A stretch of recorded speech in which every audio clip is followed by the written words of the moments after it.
Welcome to the AI for Luxury and Creativity Conference. Our goal is to gather all the AI startups, the luxury houses, the tech companies, but also the institution, the cultural institution. We want to gather the ecosystem to share the best practices and to collaborate in AI for luxury. And to speak on that amazing subject for this very special opening session, we have an amazing guest with a tremendous career. It is Jan Rogers. Jan, thank you. Thank you for having me and for addressing this important and exciting topic. We are extremely excited to have you here because you have an incredible career. 20 years in digital music. You were CEO at Beats Music, acquired by Apple, and then you were at Apple Music. Mm-hmm. And after that, you came in France to become the Chief Digital Officer at LVMH Group. Correct, 5 years ago. And LVMH is the world's leader of luxury, and the ambition of the group, I think, is immense to deploy AI and technology. Correct. And I think it fits with LVMH's overall strategy, right? The strategy of adding operational efficiency to creativity. So I think when you think about, a modern and contemporary and state-of-the-art and even futuristic way to add, operational efficiency to creativity, you look at artificial intelligence and machine learning. And then when you are a Chief Digital Officer of LVMH, what is your vision of AI and the impact of AI on the luxury sector? Well, I think it'd be impossible to overstate the potential value of artificial intelligence and machine learning on the sector overall. I think if you look at, we've all, what we've lived through over the last 20 years is the infiltration of hardware and software into our lives. The Mark Andreessen quote, "Software is eating the world." I think that on some level, though, software is, it has eaten the world. It's in fact, commoditized on some level, and we're looking at kind of the applied software applications, right? And I think, in fact, data and the application of artificial intelligence and machine learning to the data that we have as a business is, it will be one of the single greatest value adds to an organization like LVMH that we can see sitting in front of us. And I think it's actually quite different from the infiltration of software and hardware because we already have tremendous amounts of data, right? We have tremendous amounts of data about our business practices and our business performance, about our products and the characteristics and qualities of those products and the supply chain that supports those products, and then of course customer data and customer behavior.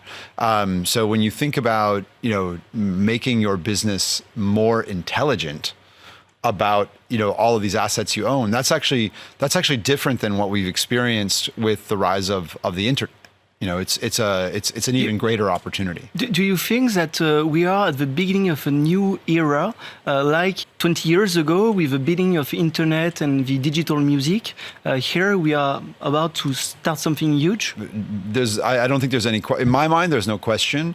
I'm not sure we're quite at the beginning of it. I think it's already been going on in other industries, for many years. If you look at the way that even some of the other players in the retail space, such as Amazon or Alibaba, are leveraging data and artificial intelligence. I think also, look at our lives. I mean, artificial intelligence, I challenge you to go through a day without using artificial intelligence, right? That would mean, not using Google Maps or Waze. It would mean, not doing a lot of things that you take for granted, and you don't even realize that artificial intelligence is behind it. So I actually think that the wave is here, but we're just at the point where we are ready to integrate that kind of business intelligence into luxury. And when we think of the luxury sector, the top of mind is the retail experience. How AI impacts the retail experience? Well, I think it impacts it at all levels, but we have to be extremely careful. One of the things I learned working at Apple is that customer trust is more valuable than customer data. right? So I think that especially when you're looking at the luxury industry, privacy and luxury are synonymous, right? So if you think about this these two ends of the spectrum, where on one end you do nothing with data, and the other end you do things that are creepy and maybe questionable with data, you're not going to be at either end of that spectrum in luxury. You're not going to do nothing, but you're certainly not going to be creepy. And in fact, you're probably going to be closer to the doing less end than you are we sell your data and we sneak up on you and we follow you all around the web. We're to be closer to the conservative end of that. Yeah.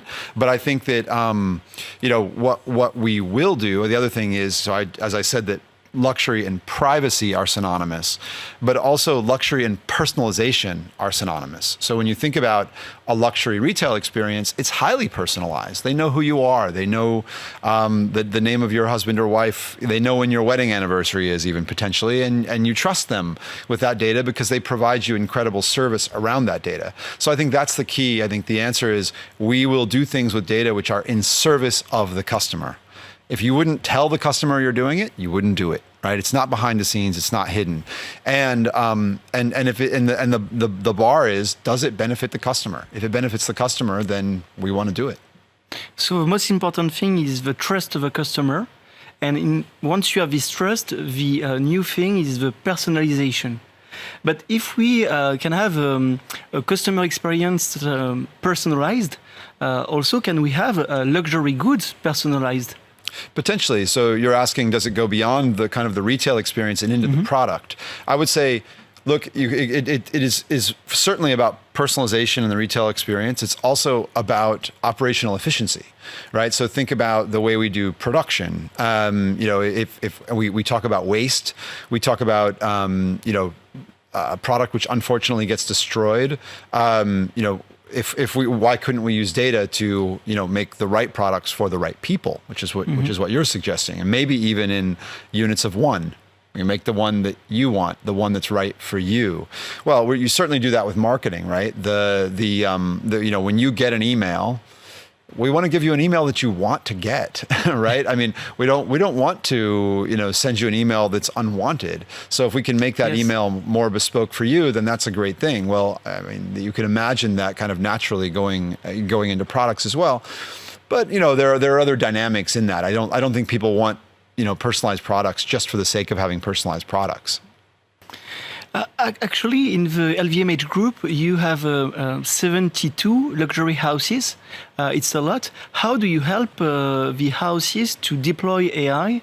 How do you work inside the group? It's a great question because at the beginning, as you said, we're just kind of embarking on this this change in the industry overall, but this is also one of those things within the industry where scale is a tremendous advantage, right? So there actually is a tremendous advantage to being the size of LVMH and having a purview that goes, cross-brand or even just learnings, right? So, I think that what you're doing on the technical level is, first of all, you're building a platform, right? So that every brand doesn't need to make the costly investment in, the customer data platform that they would need to have to really, to get to know their data. But you're also, you're adding learnings. I think the thing to remember about artificial intelligence and machine learning is it's science, right? It's not like building a house or building a car where you have a blueprint and a known outcome. With data science, you are actually staring into blackness and looking for form, right? You're staring into something formless and you're looking for something distinct.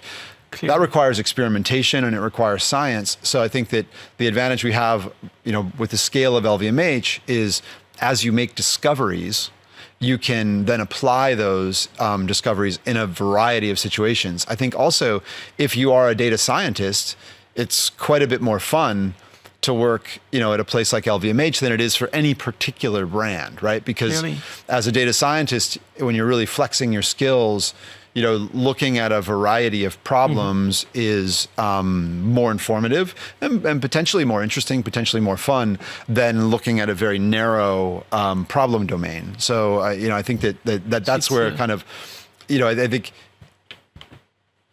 artificial intelligence is one of those cases where a group approach is obvious, right? Where I think in other parts of luxury, you can really ask yourself, maybe that is better done more bespoke at the maison level. But I think when it comes to artificial intelligence, you can say there's a lot of value in being a group.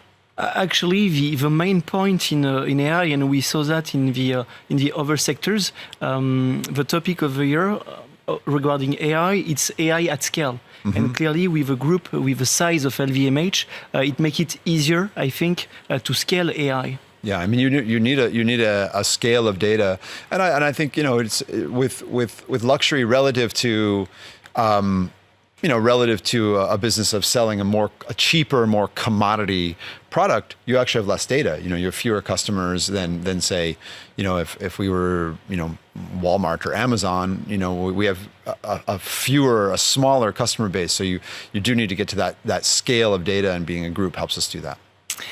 And when we talk about use cases to understand concrete use case of AI, what do you see implementing in the group or outside the group? What are the use cases in AI for luxury you are looking at? Well, again, like I said, we want to look at things that have value to customers. So personalization, certainly. So again, just to pick something very simple, as I mentioned with email, getting an email that is tailored for you and the type of customer that you are is a very simple example on the personalization and consumer side. And obviously there are all kinds of personalized experiences that we could offer.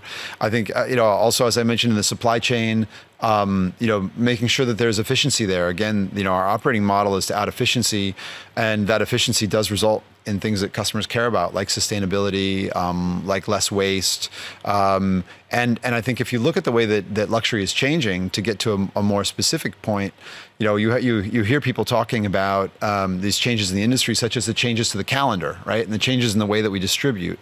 And people ask us all the time, how can you cope with an increased demand for newness, but you're also, are trying to grow revenue? Well, I mean, I think data can be informative for that, because you can understand customer demand, and you can meet that demand in a way that's really appropriate for a luxury brand, in that way as well. And I know that LVMH is really involved in the ecosystem of startups with Viva Technology, for instance, or there. Do you collaborate with startups? How do you do, and how do you collaborate with AI startups? It's a great question. We really do. We work with big companies as well. We work with companies like Google on AI, or we've leveraged IBM Watson. But also we work with startups. Crowbox was the winner of the LVMH Innovation Award this year, and they're very much about giving recommendations to get people from consideration to purchase. So they're about understanding. The way they put it is they use a combination of human and AI to help find what the triggers are that might get somebody from thinking about buying something to over the edge to buying it. So we work directly with startups like that. There's another startup from America called XGen that has a very fashion specific recommendation engine. We're very supportive and bullish of them. So we're very open to what others can bring. We know that again, I think that we are more in the business of the applied science than the creation of the science, right? We want to apply the science to the industry of luxury. We do not intend to be the people who are offering the tool set, if you will. Definitely, that's exactly why we create AI for luxury. It's to bring together an ecosystem, a rich ecosystem, with on the side the AI startups, the tech providers like Google, but also small startups, and to connect them with the luxury sector, with the industrial companies who need AI to improve the supply chain, the retail experience, and so on. So that's why I think it's very important to work as an ecosystem.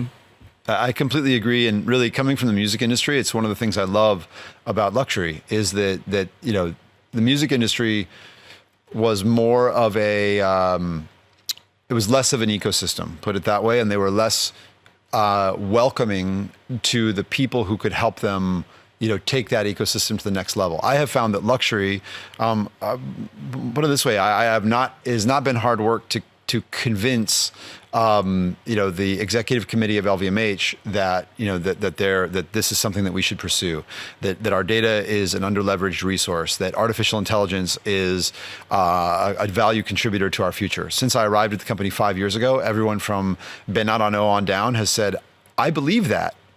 Please show us the path. And so I think that takes an ecosystem. It takes a village, as they say. And so, we don't have any, misconceptions that we can do it alone. We need an ecosystem of partners to help us get there. I know that you spent 20 years in the digital music sector, and there is a question that everybody thinks. I mean, the AI will impact as I mentioned, the supply chain and the retail experience and so on. But what about AI for creativity? AI will impact absolutely everything. It's impacting our lives, and it's impacting us as humanity. So therefore, it will impact creativity, even if it's indirect, right? I think though that one of the things I learned in music was, we always had this problem where consumers wanted more personalized experiences, and the people who were kind of the creative people in music said, robots can't do this. And the technical people said, humans don't scale.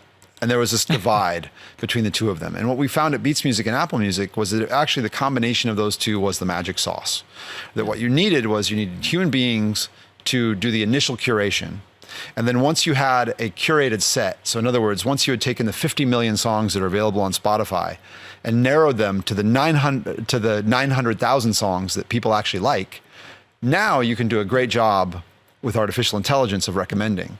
So for me, I'm always looking at those I'm always looking for those intersection points. I believe humans want things that are from humans, right? So, I think that when it comes to music is not sonic, it's cultural.